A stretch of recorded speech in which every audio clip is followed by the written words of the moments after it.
It's a pleasure to be in the next episode of the Interest Academy podcast. Today with me, I have Mohit. He's from Disney.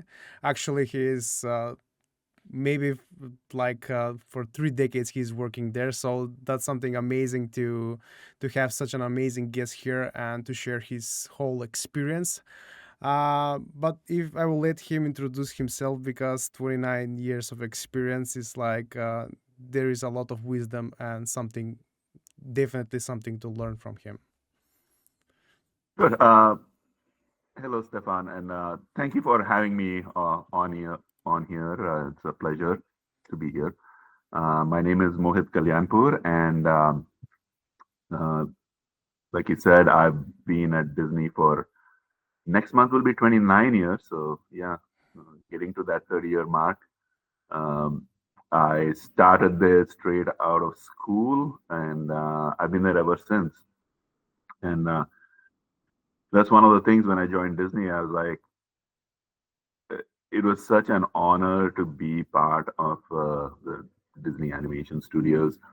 But at the same time, I thought, hey, the day I stop having fun, I'm going to leave. And I haven't left yet. So Yeah, still having fun. that's something that you shared at the beginning, and actually very nice. So you have I will definitely want to start at the beginning, because 30 years, almost 30 years at Disney is Yeah, something that it's something to learn, because as a career, not just as the creative industry. But since you started, what brought you to move from India to the US, and how does it change to you? Why did you approach with the master's degree to go to the US? The whole journey is something that is special to us here, because we have students at the academy and also other students that is watching this, because their beginning is just now and they will definitely learn something from it. sure. So a quick brief history of my journey. I was born and brought up in India, and I did my bachelor's degree in computer science in India. And after that, I wanted to pursue a higher degree. So I thought the best thing to do would be to come to the US because, the latest, greatest technology. And at that time, I wanted to get into artificial intelligence and robotics, AI, when it wasn't even a thing, you Yeah. know, that far ago. Um, so I came to the US to pursue my master's degree in computer science in AI and robotics. And then one of the very first classes that I took, I thought it was like super boring at that time. So I was like, okay, I need to look for something else. This is not going to work out for me. I want something a little bit more, something that I'm excited about.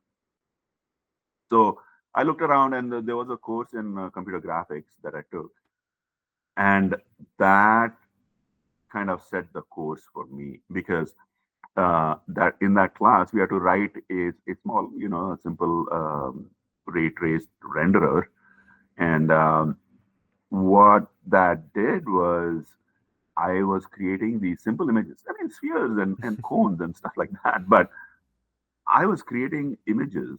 Um, so that was fascinating to me, and I was like, "This is what I want to do. This is this is really something I want to deep dive into." So I completely changed course from from AI to computer graphics, and that was kind of the focus of my master's degree was computer graphics, and I did for my thesis I did volume rendering and such with Wow. RenderMan.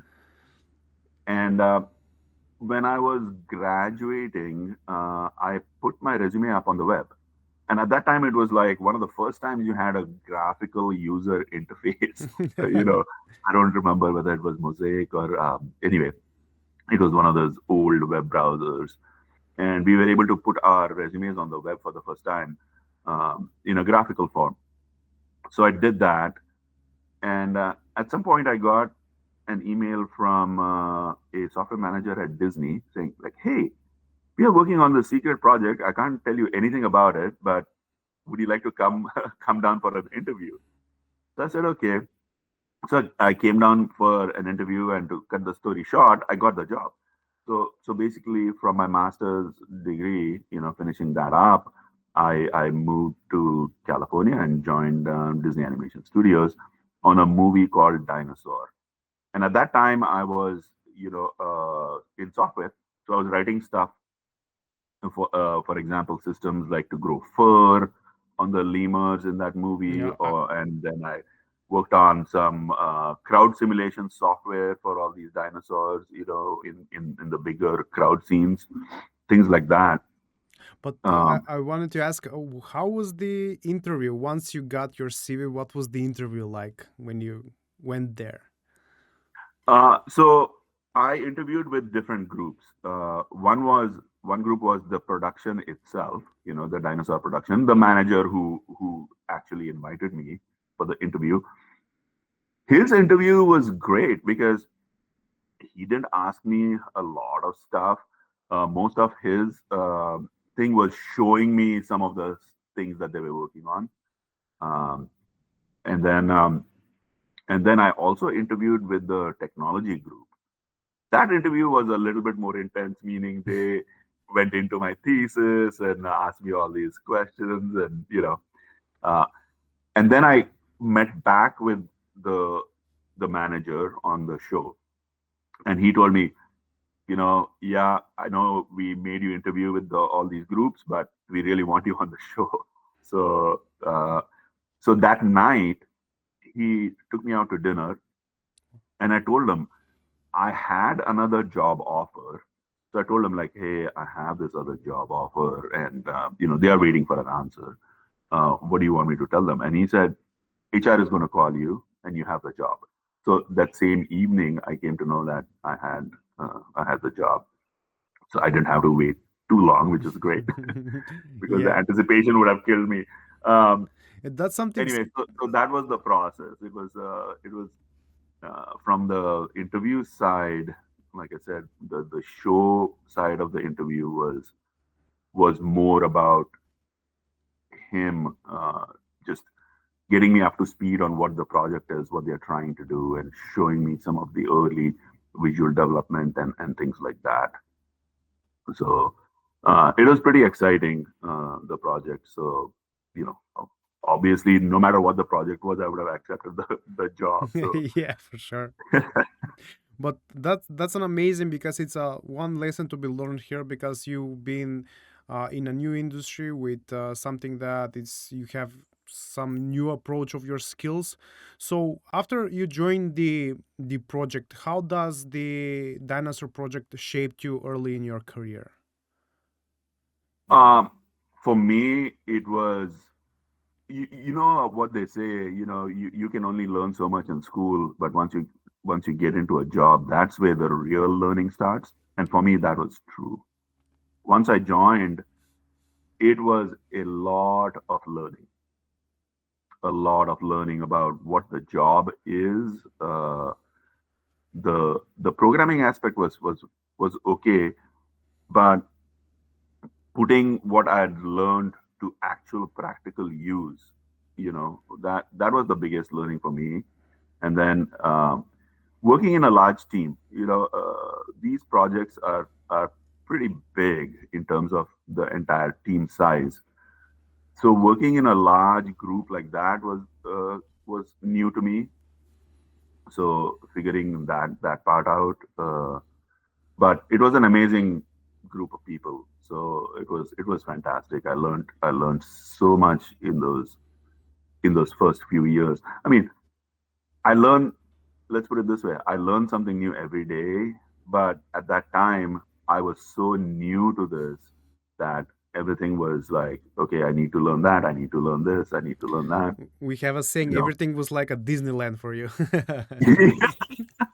it was exciting. But let me tell you this: the first day I was walking into the building, it was kind of intimidating as well, you know, because here I am, this guy coming from India and now working at Walt Disney Animation Studios. It can be intimidating because you walk in, you are working with some of the best in the world, you know. Yeah. Um, so being a part of that group uh, is awe inspiring, at the same time, at the very beginning, it was very intimidating too. And I was just like, don't, in my mind, don't mess this up. Don't get fired on your first day, you know. I assume, Uh, but you started as a software developer, and you're becoming from a technical artist to an artist. So how does the that change came through? So from software development to as an artist, yeah, a lighting artist. yeah, it was interesting because, like I said, I was writing this crowd simulation software, right? And that would generate this data for huge crowds of dinosaurs. As that those shots, those big shots, were moving down the pipeline into lighting, they asked me if I could, and I was finishing up the software tasks.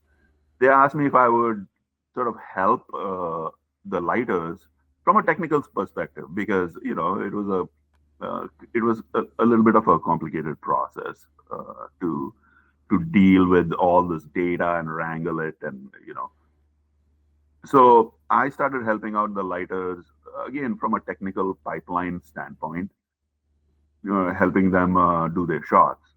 So that was the So I got transitioning to part. know a lot of them really well, working with them on a daily basis.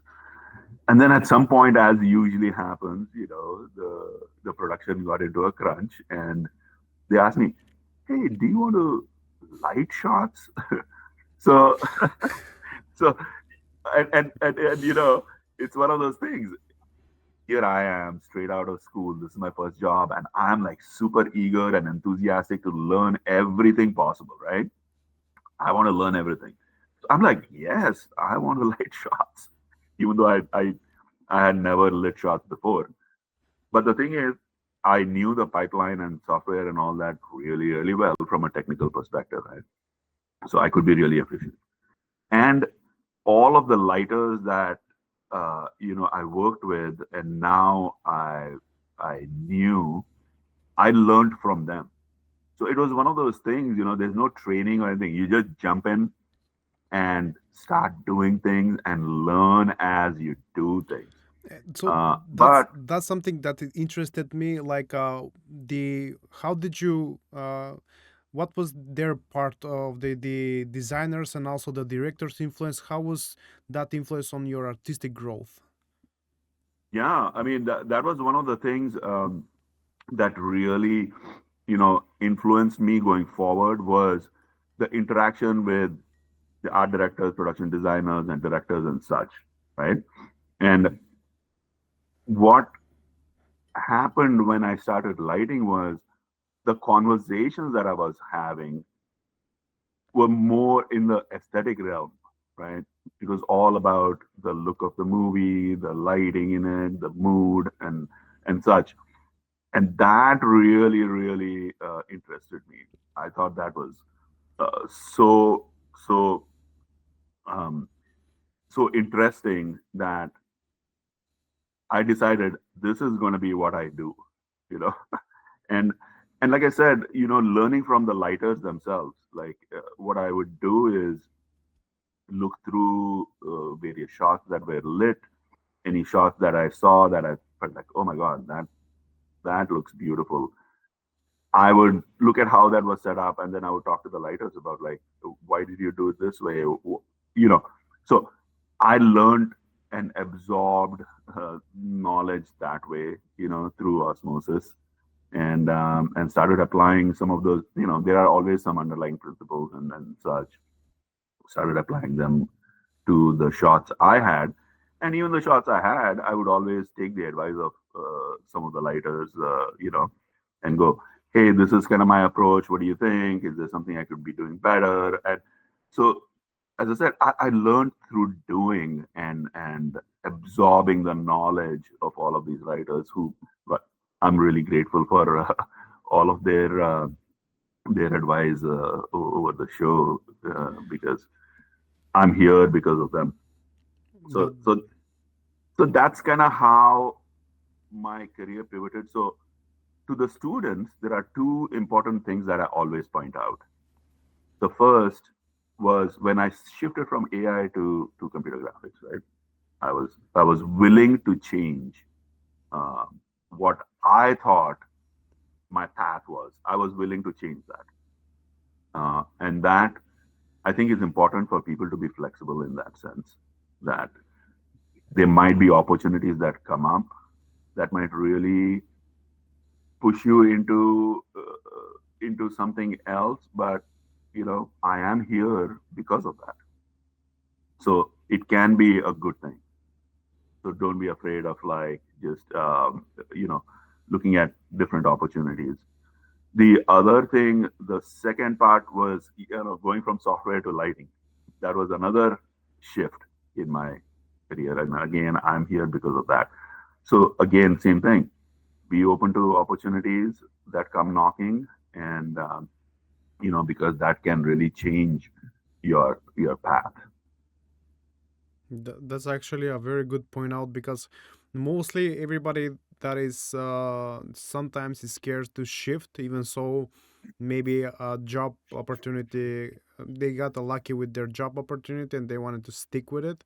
But definitely you took an approach to invest yourself in it, so that's something, an amazing thing to do. Even so, when you like reach a fulfill the gap between the technical, as a technical artist, and an like uh, a lighting artist. So from that standpoint, when you make that change, will that will be like something like did you be like stressful or something like that to change? Because mostly like I'm trying Yes. to figure it out the way, because the students they are working as a character artist, but they don't want to shift to stylized because they're scared of. So I'm trying to figure it out the way that you can give them the best advice. Yeah, sure.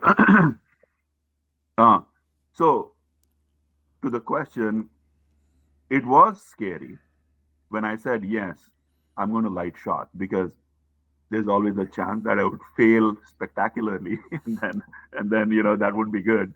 I mean, but the thing is, I could always go back to software. But but I really wanted to be successful.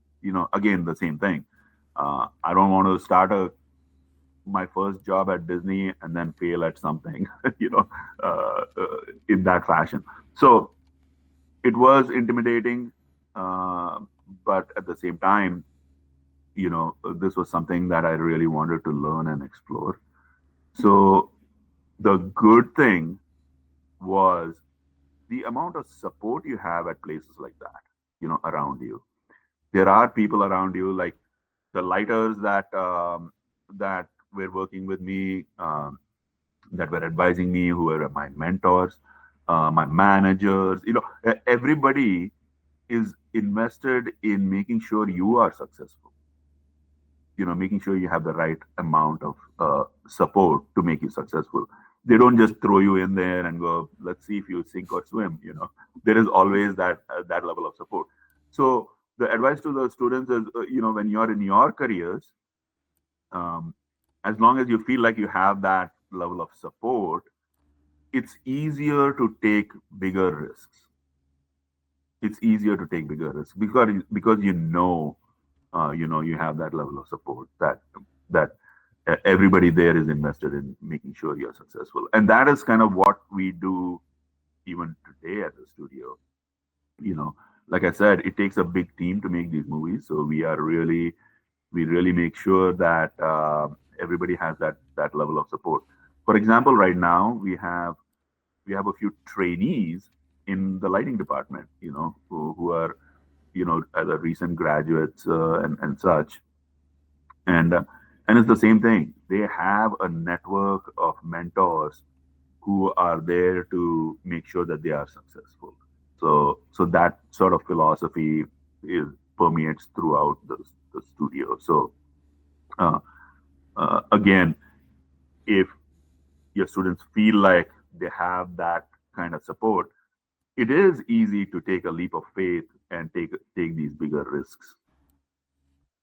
That's actually very encouraging from for them, and something that I wanted to point out also because you had such an amazing career and breakthrough to the industry. So you worked on the Chicken Little, Bolt, Tangled, Frozen, so many more titles. I almost forgot them really because there's Yeah, so I many. think I sent you the big list, right? Yeah. Do you remember all of them? I do. Yeah, that's I nice. do remember every single one of them. The thing is, all of these projects will have different challenges, and so you kind of you kind of remember those. And what, which project was most challenging for you and why? Most challenging projects. I mean, as far as projects go, like I said, every project has its own challenges. Something different that we have never done before, and we are like, okay, how do we do this? So we all get together as a group and figure things out. Uh, so challenge wise, they're all pretty challenging, and you know, the thing is, also thinking about it, as technology changes, the challenges become slightly different. Like going back to Dinosaur, we were on SGI machines, and I think my machine had 256 megs of RAM. Megs, I'm talking about. Now we have that many in gigs at least, right? I'm not going Uh, to comment on that. That's so actually fascinating. yeah, so as technology changes, the challenges become different, but they're all challenges. So from a challenge perspective, I think a lot of the shows are similar. One of the shows, for example, there are other factors that make some shows a little bit more challenging than others. And by the way, I love it when shows are challenging, and that's all we do. I don't think there was any movie I worked on where I went like, "Oh, that was easy." You know, that's not what we do. So, one instance comes to mind was Tangled, Yeah, I and wanted to ask that what was like to be a director of look and lighting for Tangle. yeah, so I was the lighting DP for the first time on Tangled. So that was challenge number one. you know, I hadn't done that role before, and that was new.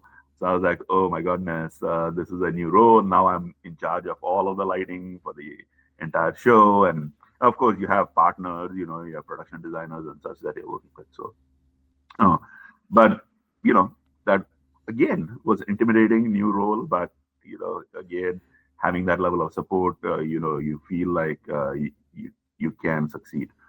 So that was challenge number one. Number two, the movie had gone through several iterations, different directors and all that, till it became the version that it is for now, right? So the directorial change uh, came, and then we had about 2 years to go from start to finish. Start meaning the start of the new story to a finished product, you know, which was kind of a crazy schedule. So that was another challenge, challenge number two. The Another big challenge on that show was we completely changed our lighting pipeline. So Uh, you're speaking about the Frozen and Frozen 2, right? no, no, this was Tangled. I'm Oh, talking about okay. the challenge on Tangled. Uh, we changed our pipeline. What we had on, Chicken Little and Meet the Robinsons and Bolt.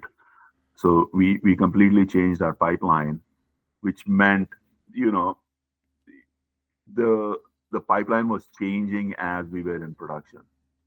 It wasn't done till very late. It didn't become stable till very late in production. So that was a huge challenge. It was pretty painful, but we knew we had to change the pipeline because we knew we could see uh, that in the future uh, what advantages we would have with this new pipeline.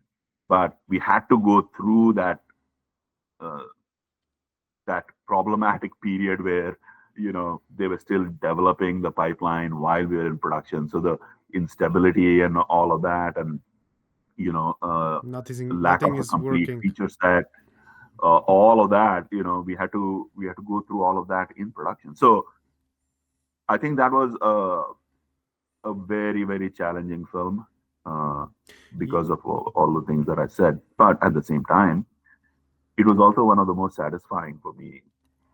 I mean, they all are, but we were in a position.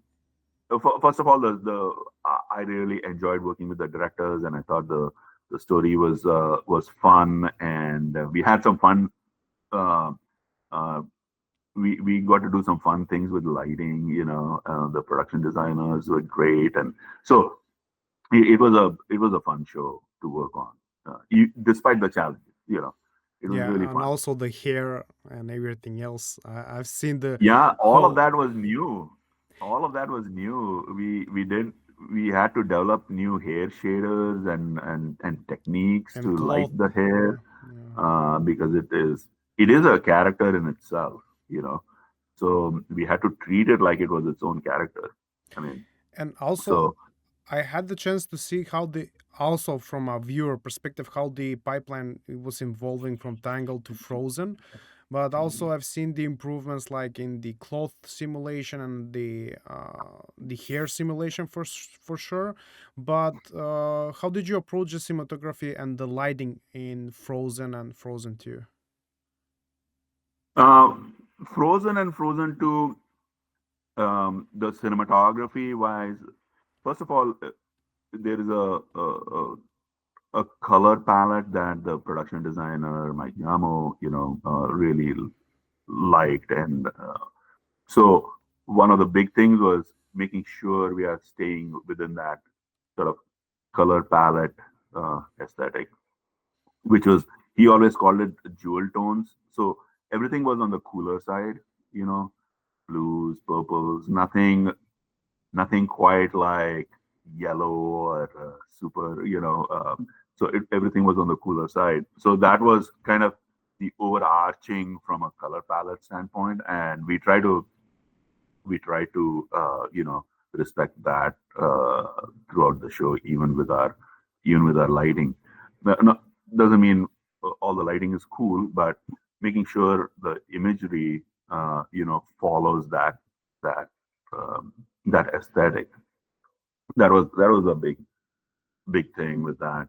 So so when I was discussing the lighting in these various sequences and the color palettes and such, everything seemed like blue, blue, blue. So we were trying to figure out, okay, how do we distinguish this blue from that blue, or how do we make this a little different? And then there was one sequence we were talking about, me and the production designers, which was when Hans goes to, this was the first Frozen, when Hans goes to capture Elsa at the ice palace. So we are wondering, like, okay, what do we do here now? And a production designer always kept away from yellow, and he just said, "What about yellow for this?" You know, and me and another production designer, Lisa, we just like almost fell off our chairs because he was always like, "No, no, no yellow, no yellow," staying away from that. But the impact of that was amazing because it is unexpected. And that was something that is unexpected, right? Hans coming to capture Elsa in that sense. Um, so when you come to that, and he is, they're fighting, and it's this huge chandelier and yellow, and there's some purple and stuff too. But it it really is different. It differentiates from the rest of the production, and it has an impact. You know, so I thought that was amazing. Uh, so it's those kind of things, and through lighting, we really make sure we are supporting that and the storytelling. So I thought that was I thought that was pretty amazing. Awesome. So from that perspective, I've seen so many challenges on that side. Just 1 second. Uh, Sorry, cut. No worries. Okay. So from that perspective, I know something in the background of how the team was developing also a movie. So it was nice seeing that the whole team saw that there is going to be challenges with the snow, and also there were some expeditions to the mountains just to see how the whole snow interactions. So I wanted to hear more about that from the background story, if you can. Yeah, yeah. So just in general, we tend to do a lot of research before we get into the production of the movie. You know, at the beginning of the movie, we tend to do a um, lot of different types of research. So for Frozen, one of the things we did was we had a team of people, especially from the FX and simulation and animation departments, uh, actually go out into the snow. I didn't go on that particular trip. I did some other trips, but go out in the snow and kind of run around, see how not only the snow looks, but as you're walking through the snow, how the snow reacts and how it clumps and mounds and you know things like that. And especially, I think it was our FX supervisor. He actually wore a big skirt, like, and was running around and then things like that. So um, that was just one research trip we did. We also did one which was local to us in LA, a place called Mole Richardson, which has uh, a huge stage area where, and they have all these practical lights, and so we had a DP come in and help us, and we got these huge blocks of ice, and just to see how light works on ice on something that is Wow. transparent. And that was really illuminating because a lot of the times it is completely the opposite of intuitive of how light works. So for example, even the DP was saying, "Hey, can you cut the?" We had different colored lights. So he was saying, "Can you cut the orange light from the right side?" And they would be like, "The orange light is coming from the left side," because the way it works with ice and transparent materials and stuff, it was really not very intuitive of how to light it, and that was eye opening for us. You know, and we did another trip. A smaller group did another trip to go up to Canada to this ice hotel. Yeah. During the winter they build these ice hotels um, Which they are to temporary go though. see yeah to go see how buildings made of ice. I mean, they're not completely ice, but how light reacts in there, and and it's cool because at night they have all these different colored lights set up everywhere, and it's just beautiful. So that again was an interesting trip in the sense that when we are thinking of the ice palace that Elsa builds, we are thinking of it as all ice, and it mostly is. But what we noticed in the actual ice hotel was, the roof, the floors, those are all like, it's almost like packed snow. It's not all shiny ice, it's packed snow, but there are a lot of ice features like huge columns and the beds and you know uh, furniture, and even at the bar is made of ice. So there is a contrast in textures, and we felt like, wow, this is kind of interesting, and we brought that back into the design of the ice palace. So you'll see that it's not, I mean, it has to, in our case, it has to be fancy and shiny and beautiful, but there is an incorporation of different textures within that, which has to be which appealing to the really eye. offsets the ice. Then the ice becomes such a huge, centerpiece, because if it was all ice, it would be like just a little too much. So, so the idea was to make sure we are focusing, making sure we can focus on the things we need to focus on. So you'll see that, you know, um, there are differences in textural quality within So the ice palace, so that so that we can means feature things. third of the time of the whole production was spent on the hotel ice. Stay there. We just visited. We stayed at a regular hotel. No, I was thinking the making of the whole hotel in the movie, Oh yeah, that was a challenge. The making of the ice palace you're talking about. and Yeah, that, animation that of it because it took at least 6 to 8 months to develop that. yes, it did take a long time. The other thing is, from a technical perspective, with the look, the lighting, the effects. The thing is, with that song, when she's building it, she is singing, she is, gesturing, and Making. effects are happening because of that, and the she's moving around, so camera needs to accommodate to that. So what we learned and what we did was making sure it became a very, very tight collaboration between a lot of different departments. If it's a regular shot, animation animates, then layout will go adjust the camera if they need to, then it goes on and down the pipe. But for this particular thing, we needed to iterate multiple times because, for example, you know, layout will place some camera and the characters, and as animation goes and animates, you have to react to that. And with her gestures, if animation is making certain gestures, then FX has to, go and Follow. start building the ice palace based on animation's gestures.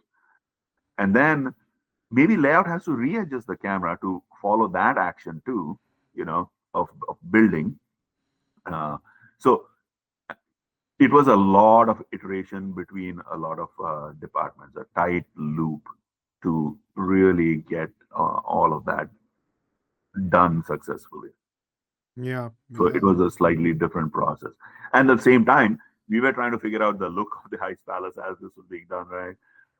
Making sure we get the ice part right, and lighting wise.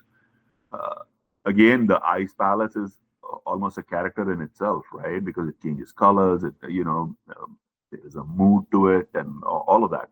So making sure we can accommodate all of that through the look and lighting portions of it was another thing that we wanted to make sure we got that right.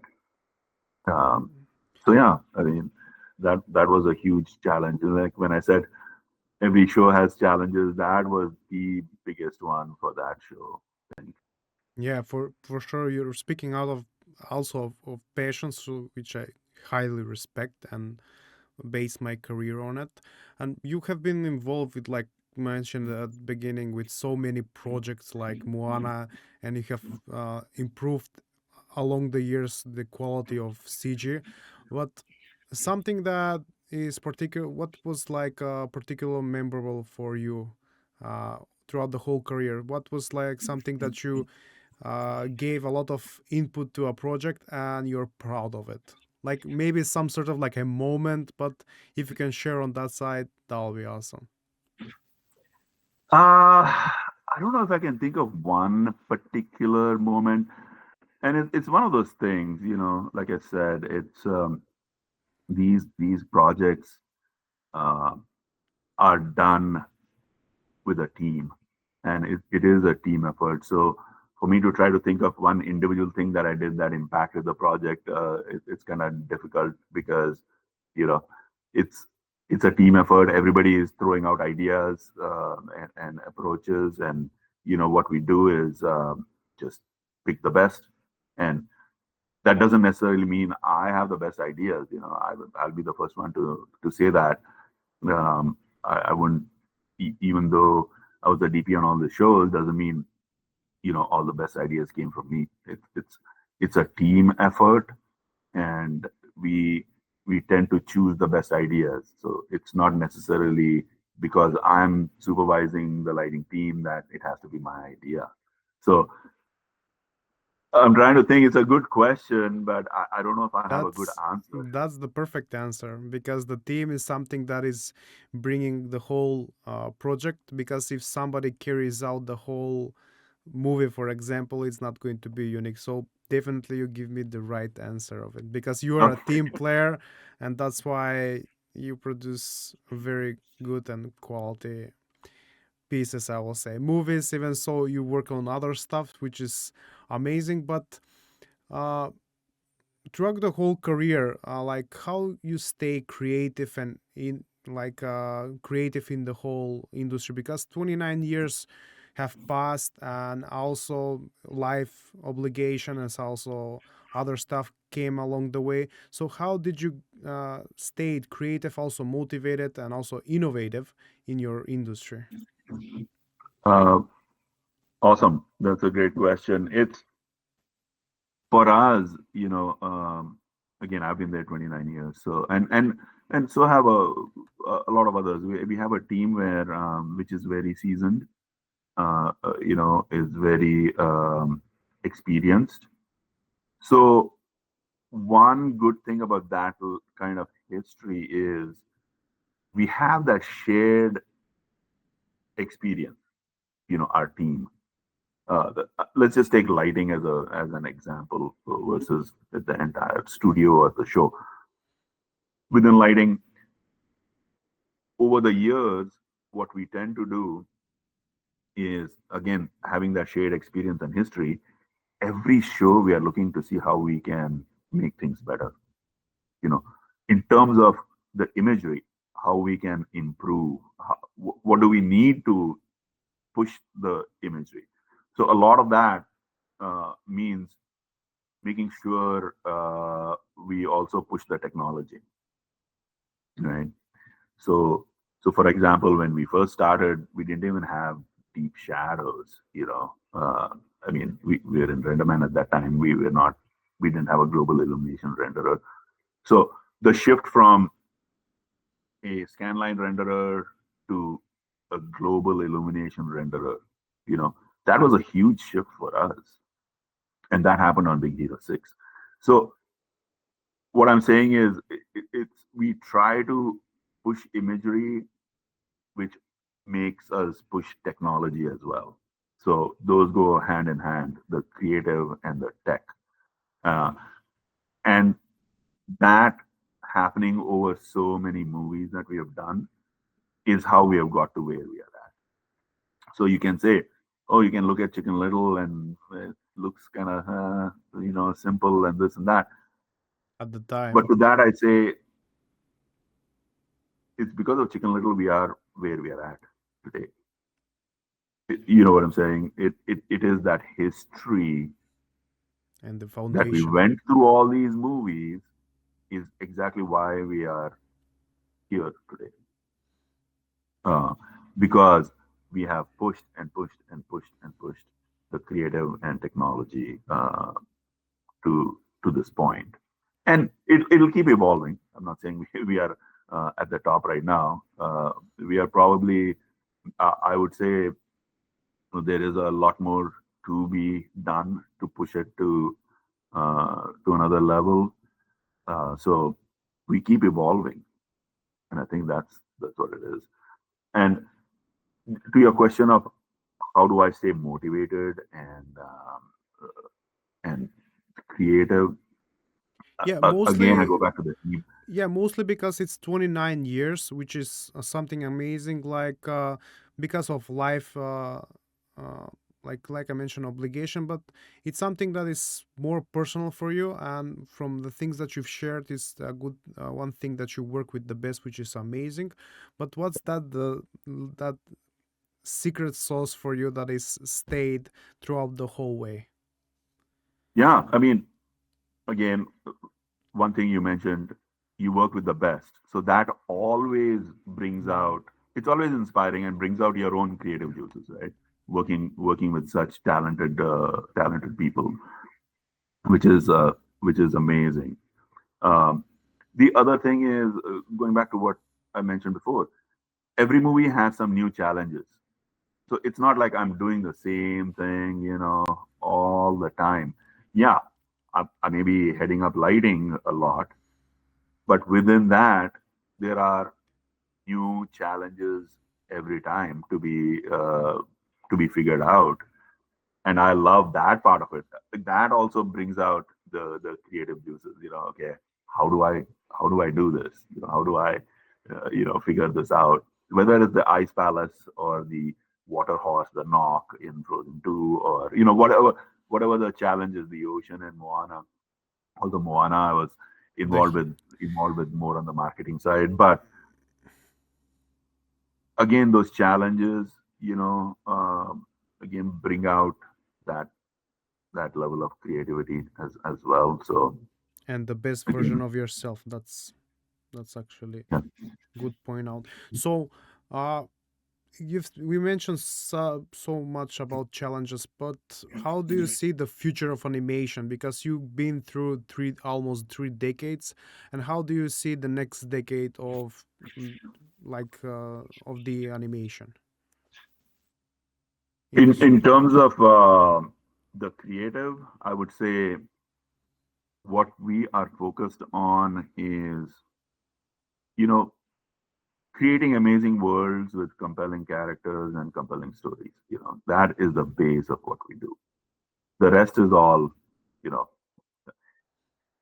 if we don't put out great stories, it doesn't matter how Good is it? beautiful the movie looks or how the latest technology helped us or how, whatever. If you don't put out a good story, none of that really matters. So, to your question, I would say the the basic focus of our studio is making sure we are putting out a product that we are proud of. So, um, from a storytelling standpoint, that connects with audiences around the world. That is our focus. The rest is us making sure we also have all of the other tools to support that, to support that. Yeah, that's if the story is not good, the product is not good, nobody will follow it. So, Yeah, eh, it can be as beautiful or whatever the latest technology you use, or what, it doesn't matter. So going forward, like you're saying, for us at least, our focus is on the storytelling aspects of it. yeah. So, uh, what do you think they are the key messages like our audience to take away from your journey? So what will be throughout the whole years? What will be the message for you? Uh, for me, from me, I would say, you know, hard work. I know it seems simple, but being persistent and working Persist. hard, I think those are. I know, again, it seems so basic, but that's what it is. The other thing for me, that I'm a big growth mindset, fan, and that's what I also uh, do, is never stop learning. You know, uh, and for me, I never stop learning.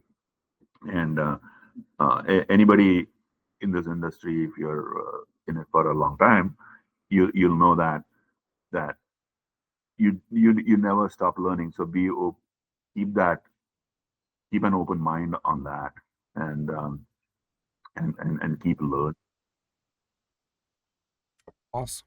So, my question is like, where our listeners and our students from the Interest Academy can follow you. So that will be something that I'm also a huge fan. I would like to follow you because after You know, so many years, I will see you as a guru, and definitely it's something that if you can share that, that will be awesome.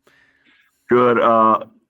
Here's my this is not going to be a great answer. When you say follow, are you meaning on like social media and such? Yes. I am the worst on social media. I don't do social media at all. So we can do like more podcasts like this so people Maybe can. I should, huh? Maybe I should start.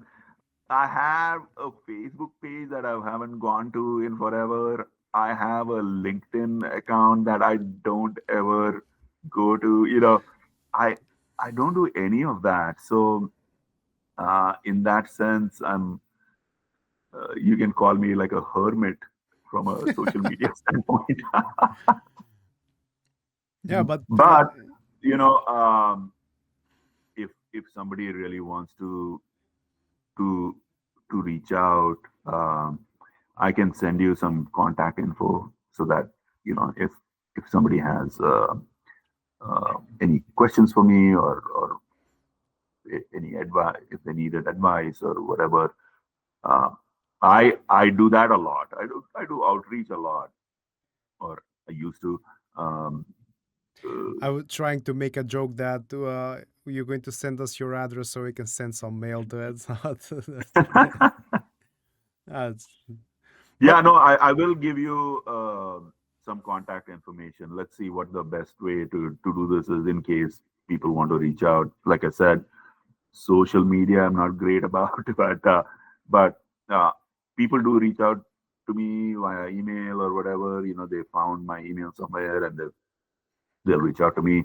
And I'm super happy to help people. I do that all the time because people do reach out, and they have questions, and a lot of them are students, who are looking to see how they can um, either get into this industry, improve their portfolio, whatnot.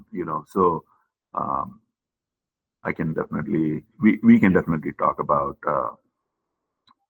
some kind of contact information so they can yeah, reach me. for sure. Even the future, if times is on our side, we can do some sort of like a master class so we can share with more of the community. So Yeah, definitely, it's something that if time is on our side, we can do that. yeah. No, I'm totally open to that. So you just let me know. I'll be happy to, even if it is as simple as giving your students an opportunity to just ask their questions, that I can answer, That will be awesome versus for sure. me actually presenting anything. It can be as simple as that. Yeah, for sure, we can do that.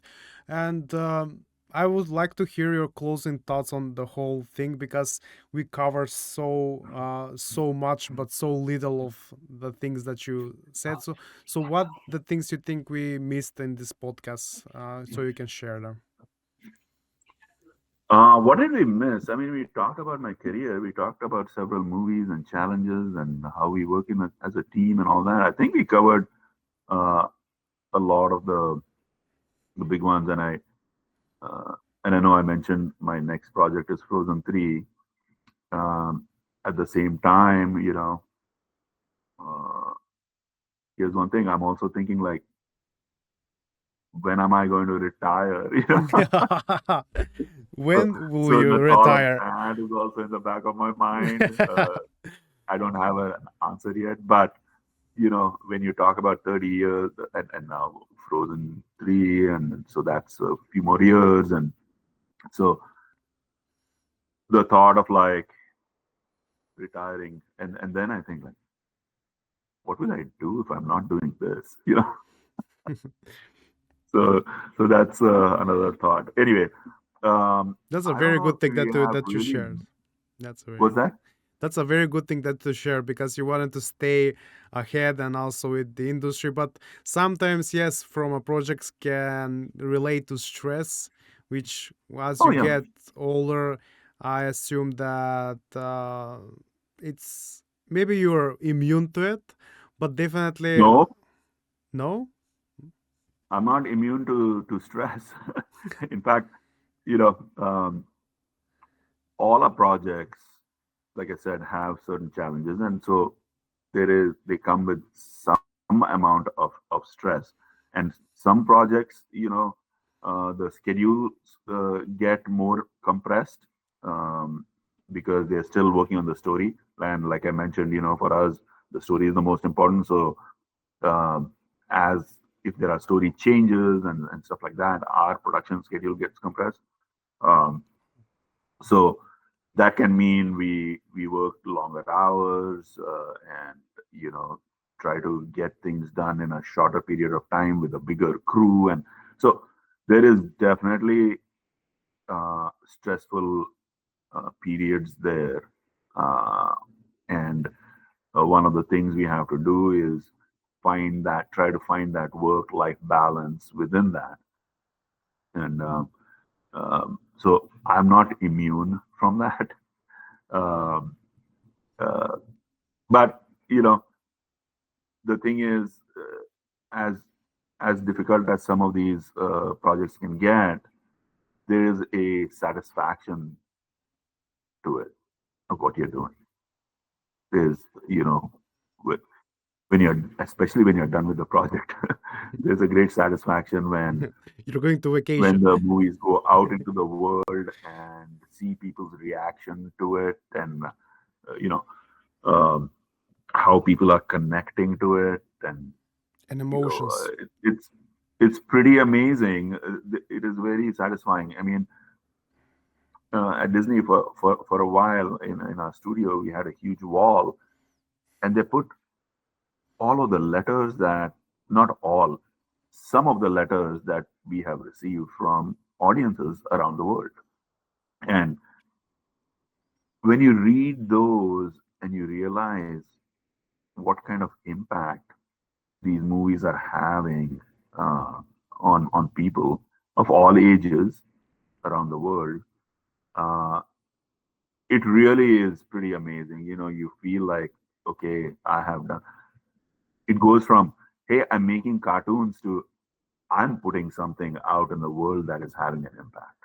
You know, Wow. it's very satisfying. So yeah, there is stress, but at the same time, It's reward. um, there is a big reward. Yeah.